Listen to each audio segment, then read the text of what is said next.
বিশেষ গ্রাম সভা অধিবেশনে আবাস যোজনার ঘরের জন্য ব্লক ও পঞ্চায়েত আধিকারিকদের সামনে অভিযোগ জানাতে গিয়ে হাউমাউ করে কেঁদে ফেললেন বঞ্চিত উপভোক্তারা। জেলা শাসকের নির্দেশেই বুধবার হরিশ্চন্দ্রপুর 1, হরিশ্চন্দ্রপুর 2 ব্লকের 16টি অঞ্চলে ছিল বিশেষ গ্রাম সভা। এদিনের মহেন্দ্রপুর গ্রাম পঞ্চায়েতের গাঙ্গুনদিয়া প্রাথমিক বিদ্যালয়ে বসে গ্রাম সভা। এই সভার অঞ্চলের প্রায় 2 শতাধিক মানুষ উপস্থিত ছিল। সবাই মূলত আবাস যোজনার তালিকা নিয়ে আলোচনা হয়। এই তালিকায় কারা ঘর পাওয়ার যোগ্য, কারা অযোগ্য তা জনসাধারণের সামনে তুলে ধরেন ব্লক আধিকারিকরা। যোগ্য তালিকায় নাম না থাকায় অনেকের অভিযোগ জানতে গিয়ে আধিকারিকদের সামনে কেঁদে ফেলেন। সবাই উপস্থিত ছিলেন পঞ্চায়েত উন্নয়ন আধিকারিক বিল্টু সরকার, পঞ্চায়েত প্রধান মৌসুমী দাস, পঞ্চায়েত সমিতি বিরোধী দলনেতা মকরম আলী ওরফে স্বপন আলী সহ পঞ্চায়েত সদস্যরা। গাঙ্গুনদিয়া মসজিদপাড়া গ্রামের বাসিন্দা জাহানারা বিবি পঞ্চায়েত উন্নয়ন আধিকারিককে অভিযোগ জানাতে গিয়ে হাওমাও করে কেঁদে ফেলেন।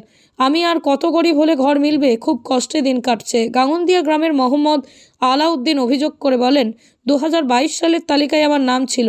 দিনমজুর করেই পাকা বাড়ি করেছি, সেই বাড়ি দেখে আমার নামটি তালিকা থেকে বাদ দিয়ে দিয়েছে। কি অভিযোগ? গরিব লোক, জমি ক্ষতি নাই, কাঁচা বাড়ি করা আছে, গাড়ি করে দেখো। হ্যাঁ, মানে পূর্ব বগল পশ্চিম বগল করালছে। তাহলে জিন্দগি ঘরনি পাল গেল, আর ভাতও নি পাল গেল, আর কৃষক বন্ধুও নি পাল গেল, লেখির ভান্ডও নি পাল গেল। আমি কি ভোট দিতে সরকার? আমার মন খারাপ হয়ে গেছে, আজ কাল মরবো। তো আপনি কোন ঘরে থাকছেন? কি ঘর আছে? কিসের ঘরে থাকি আমি? তো এই তালিকায় নাম আসেনি আপনার? ঘরের তালিকাতে নাম এসেছিল? মানে আপনার নামেই আসেনি? আপনার নাম আসেনি তালিকাতে? আমার নাম মানে নাম বুঝিয়ে আছে।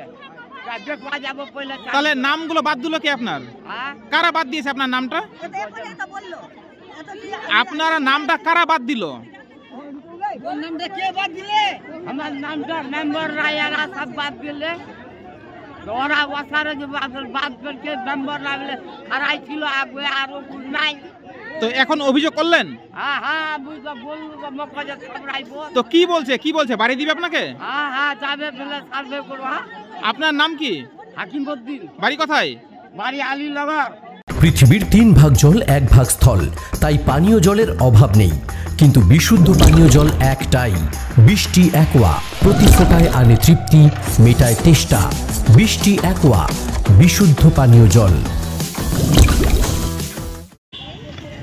আমরা দাবি রাখছি যে মহেন্দ্রপুর জিপিকে যাতে সহানুভূতির চোখে একটু দেখা হোক, এবং আমরা প্রাথমিকভাবে লিস্ট থেকে যেটুকু বুঝতে পারলাম যে কিছু কাঁচা বাড়ি এখনো রয়ে গেছে, যাদের ইনকোয়ারি হয়তো ঠিকঠাকভাবে করা হয়নি।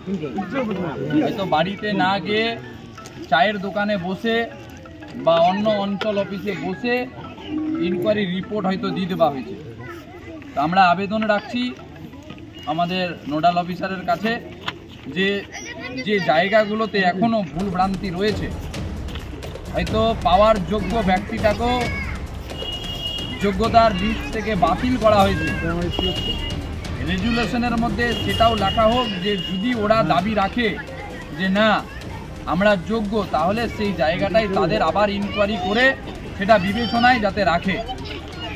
এবং গ্রাম্য সভায় আলোচনায় শুধুমাত্র হয়তো আমরা একটা লিস্ট করে আসলাম যে কারা যোগ্য কারা যোগ্য নয়, আর শুনিয়ে দিলাম, আর শুনিয়ে এখান থেকে হয়তো চলে গেলাম। আমার মনে হয় এটা ঠিক নয়। রেজুলেশনের মধ্যে আমাদের এলাকার মানুষের যে বক্তব্য, সে বক্তব্যও যাতে ওখানে থাকে। আমরা এলাকার লোক দাবি রাখছি যে 225টা বা 15টা যে যাদেরকে অযোগ্য বলে ঘোষিত করা হয়েছে, সেইখানে এখনো কিছু যোগ্য ব্যক্তি রয়েছে যারা এখনো কাঁচার বাড়িতে থাকে।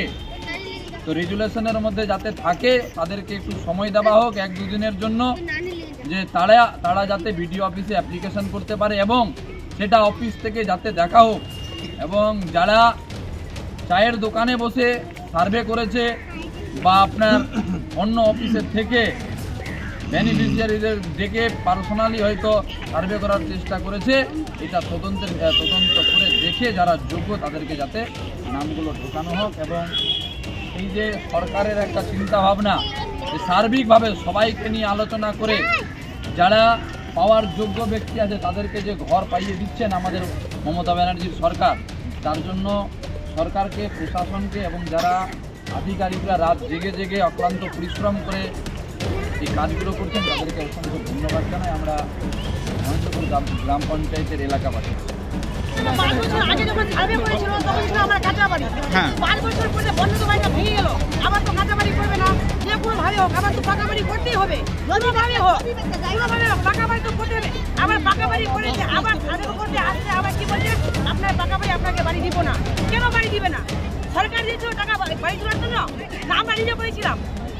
আপনার পাকা বাড়ি আছে? পাকা বাড়ি আছে, আমার জন্য আছে, কোনো মতো থাকছে। কি করে করলেন বাড়িটা? বাড়িটা খেতে বলেছি, আমি থাকতে বাইরে বাইরে খেতে আমি করেছি বাড়ি। তো তারপরে তালিকায় নাম এসেছিল আপনার?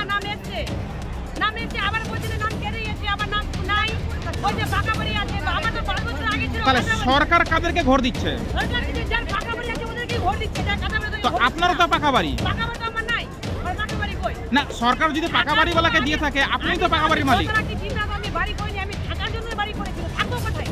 বাড়ি না করে থাকবো কোথায় আমি? তার জন্য আমি বাড়ি করেছি থাকার জন্য। তো এখন 5 বছর পরে আসছে সার্ভে করতে, এখন বলছে আমার দুটা লিডার থাকলে বলে বাড়ি দিবে না। কেন দিবে না বাড়ি? আগে আমার বন্যার বাড়িটা ভেঙে গেছে, কাঁচা বাড়িটা সার্ভে করছে ওটাই, এখন আমার দুটা লিডার বাড়ি সার্ভে করতে বলছে আপনাকে বাড়ি দিব না। কেন দিবে না বাড়ি? বাড়িটা সার্ভে করতে গেছিল আপনার? হ্যাঁ গেছিল। সার্ভে হয়েছে? হ্যাঁ হয়েছে সার্ভে। তারপর লিস্টে নাম নেই আপনার? না, নাম আছে, আবার কিছুদিন পরে শুনছি আপনার নাম নাই, আপনার নাম কেটে গেছে। আমারও তো নাম কেটে তো আপনার স্বামী কি কাজ করে? আমার স্বামী বাইরে থাকে। আর পরিবারে কে কে আছে আপনার?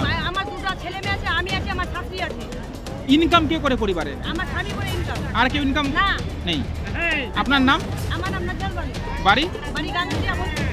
আর ঘর বাবু খাবানি পাটি মদনা বেটি দিগোটা বেটি যে বেটা পুতা নাই আমার, আমি কামানি করছি, কামানি চিন্তা অপতন আর পাও নেংরা কামা পারছি না। আপনার স্বামী নেই? নাই, কি হয়েছে স্বামীর? স্বামীটার পা ভেঙে গেছে, কামাতে পারছি না, দরদ দিয়ে তো কামাতে। আপনার বাড়ি কিসের আছে? আমার কাচ্চা ঘর বাবু, কি চলেন বাবা আমার দেখলেন। তো ঘরের তালিকাটা নাম এসেছিল, এবার সার্ভে হয়েছে আপনার বাড়ি? এই মাস সার্ভিসের নামটা কাটা দিয়েছে, ফোনটা আমার দেখে গেছিল, সব কিছু মেরে ছবি মধ্যে সব কিছু মেরে গেছিল। মানে ছবি নিয়ে গেছিল সরকার থেকে লোক এসে? তারপরে নাম আসেনি? না, ইনি নামটা আছে। মানে কেন আসলো নামটা কি জানালো? आपको जो रानी आगे बोलो तो ये घर का हमार तो तुम्हार नाम नहीं। তো মেম্বারকে জানাননি আপনি? निम्बर के जनन चाची तो नाम काज हो सपन আছে না, তো চাচি তো নাম কাজ আছে। তো যারা এসেছিল আজকে ওদেরকে জানালেন না নি জানা যে আপনি একজন গরিব অসহায় মানুষ? তোমার কথা চাইলে উঠে আমার কি গো বাবু অবস্থা বাবু রে। আপনার পরিবারে কে কে আছে? আমার 3টা মেয়ে খালি আছে। স্বামী কাজ করতে পারে না? নাই, কিছু নাই। আপনি কি করেন? আমি মাকে কাছে আপনার কি সমস্যা আছে?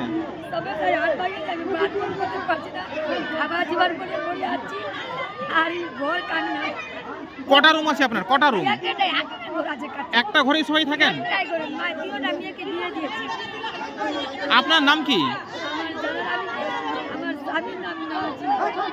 আপনার নাম? আমার নাম জানা রাবি। মহেন্দ্রপুর গ্রাম পঞ্চায়েতের টোটাল বাড়ি ছিল 1235টা। সেখানে 1235টা বাড়ির মধ্যে প্রাথমিকভাবে যে লিস্টটা 1 সপ্তাহ আগে ঝোলানো হয়েছিল, সেই লিস্টের নাম ছিল হচ্ছে 958 জন ব্যক্তির যারা পশ্চিমবঙ্গ সরকারের বাংলা আবাস যোজনা বাড়ি পাওয়ার জন্য যোগ্য।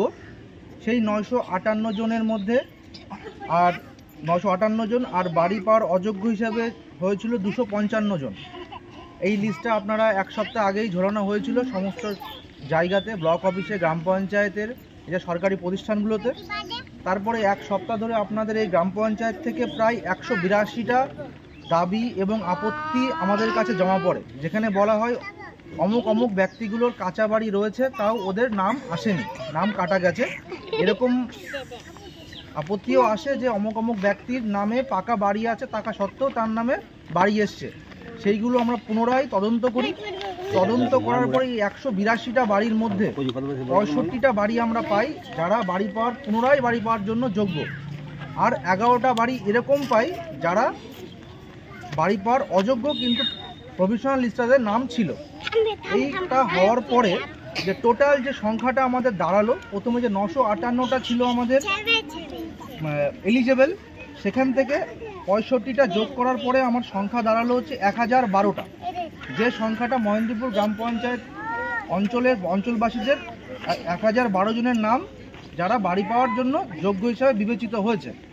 আর 201 জন ব্যক্তি ওরকম আছেন যাদের নাম এই লিস্ট থেকে কাটা গেছে, যারা বাড়ি পাওয়ার অযোগ্য। তারা হয়তো যখন লিস্ট হয়েছিল তারা হয়তো বাড়ি পাওয়ার যোগ্য ছিল, কিন্তু ভবিষ্যতে তারা বাড়ি করে নেওয়ার জন্য তারা এখন বাড়ি পাওয়ার জন্য অযোগ্য বলে বিবেচিত হয়েছে। আর এরকম মহেন্দ্রপুর গ্রাম পঞ্চায়েতে 22 জন লোক আছে যারা নিষ্ক্রিয় তালিকাতে অন্তর্ভুক্ত রয়েছে। কেউ দেখা গেল বাইরের রাজ্যে কাজ করছে, কেউ দেখা গেল মারা গেছেন, তার কোনো লিগ্যাল হেয়ার নেই। এরকম সংখ্যা হচ্ছে 22টা। এই 22টা কিন্তু রিজেকশন নয়, এই 22টা হোল্ড করা আছে। এই 22টার মধ্যে আমার কাছে এই কটা দিনে লিস্ট বেরোনোর পরে আমার কাছে কাগজ জমা পড়েছে 2টো, এখনও 20টা রয়েছে যারা এখনও কাগজ জমা দেয়নি। আগামী সপ্তাহে আমাদের বিএলসি কমিটির মিটিং আছে, ওই মিটিংয়ের আগে যারা কাগজ জমা করতে পারবেন বা যারা এসছেন বাইরের ভিন রাজ্য থেকে, যারা মাইগ্রেটেড লেবার আছেন, তারা যদি এসে তারা এই কাগজ জমা করেন, তাহলে আশা করছি ডিস্ট্রিক্ট থেকে হোল্ড খুলিয়ে তাদের এনকোয়ারিটা আবার পুনরায় করা সম্ভব।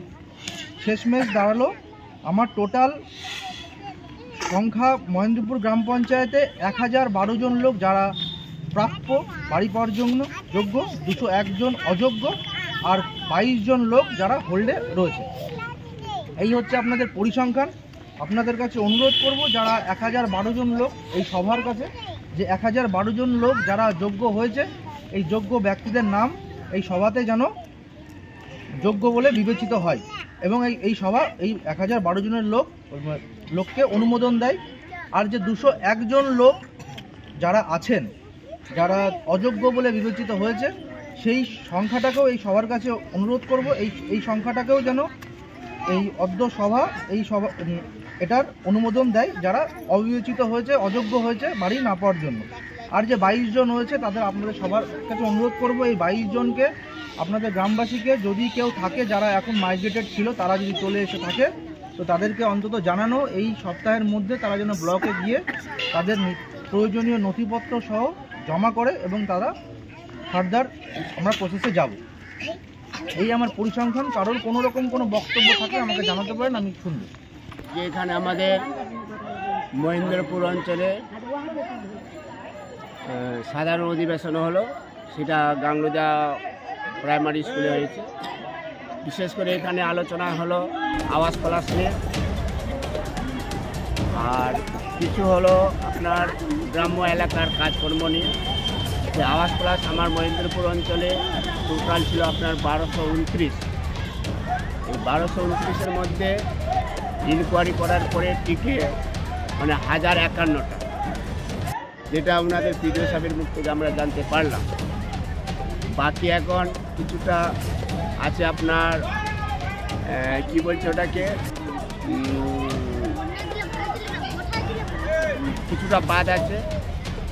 আর যেটা হয়তো হদিস পাওয়া যাচ্ছে না, কেউ মরে গেছে তার কোনো ওয়ারিস নাই আর কিছু নেই, সেগুলো আবার একটা লিস্ট করে আছে। এইগুলোর জন্য আমরা আবেদন রাখলাম যে এইগুলোর জন্য পুনরায় আবার দেখা হোক, যাতে এই গরিব মানুষরা পায় এবং সুষ্ঠুভাবে সেইগুলো দেখা হোক। তার জন্য আমরা পিডিও সাহেবের কাছে 1 সপ্তাহের মতো সময় চাইলাম। উনি আমাদের বললেন যে ঠিক আছে, 1 সপ্তাহের মধ্যেই এগুলো জমা করবেন, তাহলে আমরা এগুলো আবার দেখব। মানে গ্রাম সভায় অনেকে অভিযোগ করলো যে তারা যোগ্য পাওয়ার তালিকাতে নাম নেই তাদের, অথচ তারা অযোগ্য। তো তাদের কি হবে? তাদেরকে আবার করা হলে যে আপনারা দরখাস্ত করুন, জমা করুন, সেটা আমরা আবার দেখব। এইটাই আমাদের আশ্বাস দিয়ে গেলেন। তো আমরা চাইলাম যে এই সমস্ত কাগজপত্র আমরা দিব, যাতে পুনরায় এইগুলো লোকের গরিব লোকদের হয়ে থাকে। আর বিশেষ করে আমরা খুব দুঃখিত, হয়তো কাঁচা বাড়ি যার ছিল সেই লোকটার নাম বাদ করে গেছে, অরিজিনালি হয়তো যার পাকা বাড়ি সেই লোকটারই নাম আছে। আমরা চাইছি যেন কাঁচা বাড়ি যাতে একটাও না থাকে, কাঁচা বাড়িদের সেই সমস্ত তালিকা আমরা জমা করব, দরখাস্ত জমা করবো। সেই জমা দরখাস্তের মধ্যে যেন আমাদের বিডিও সাহেব এবং বিডিও সাহেবের যদি কখনো যেগুলো ছিল তদন্ত করে দেখে। হ্যাঁ, এটাই আমরা আবেদন রেখেছি। আপনার নাম? আমার নাম হচ্ছে বীরেন দাস। আমি মৌসুমী, আমার মহেন্দ্রপুর অঞ্চলে মৌসুমী দাসের বাবা। নদিয়া জেলার সবথেকে বড় বিল্ডার্স চাকদার মা মনসা বিল্ডার্স রড ও সিমেন্টের পাইকারি ও খুচরো বিক্রেতা। মা মনসা বিল্ডার্স, পদ্মবিলা, চাকদা, নদিয়া। রড কেনাকাটায় থাকছে ডিসকাউন্ট অফার। মা মনসা বিল্ডার্স। নদিয়ার সবথেকে বড় English medium school JRS public school, প্রায় 35 বিঘা জমির ওপর গড়ে উঠেছে বিশাল ক্যাম্পাস। নার্সারি থেকে শুরু করে উচ্চ মাধ্যমিক, ITI college, law college, BEd college, ভর্তি চলছে। JRS public. আপনি কোথায় ইনভেস্ট করবেন, কেন করবেন বুঝতে পারছেন না তো? সঠিক গাইডলাইন পেতে আজই আসুন নদিয়ার চাকদাতে নিবেদিতা প্রাইভেট লিমিটেডে। Nivedita private limited, marketing and distribution service. Balcony বা সিঁড়ির রেলিং, মডিউলার কিচেন বা ড্রয়িং রুম, এক কথায় আপনার স্বপ্নের বাড়িকে করে তুলুন আরো সুন্দর। Chakdah ply centre, gorgeous look বা কোয়ালিটি সবে 3 নম্বর 1 Chakdah ply centre. Chakdah ply centre, KBM, Chakdah, Nadia. হোমওয়ার্কটা করেছো? হ্যাঁ স্যার। এ বাবা, ভুল করেছো কেন? চোখে কেমন ঝাপসা দেখছি, লিখতে আর পড়তে খুব সমস্যা হচ্ছে। চাকদার মডার্ন অপটিক্স থেকে ভালো চোখের ডাক্তার দেখিয়ে নাও। প্রতিদিন প্রকৃত চোখের ডাক্তার ও দৃষ্টি বিশেষজ্ঞ মডার্ন অপটিক্স, চাকদহে। সিঁড়ির রেলিং থেকে ঘরের ড্রেসিং টেবিল, ওয়ার্ড্রোব থেকে মডুলার কিচেন, সানমাইকা থেকে প্লাই, গ্লাস থেকে ল্যামিনেটস, অ্যালুমিনিয়াম থেকে ডোর লক, কি নেই এখানে? এক কথায় আপনার সাধ্যের মধ্যেই এবার স্বপ্ন পূরণ। চাকদা অ্যালুমিনিয়াম সেন্টার, পূর্ব লালপুর 50 নম্বর রেলগেটের পাশে, চাকদা, নদিয়া। ভাবছেন 3 স্টার ক্যাটাগরিতে কাটাবে? রুম রে মাত্র 1500 টাকা থেকে স্টার, খাওয়া দাওয়া রিজনেবল প্রাইস। নদিয়ার একমাত্র 3 স্টার ক্যাটাগরি হোটেল এনবি সোনার বাংলা হোটেল, কল্যাণী এইমসের ঠিক উল্টো দিকে, কল্যাণী, নদিয়া।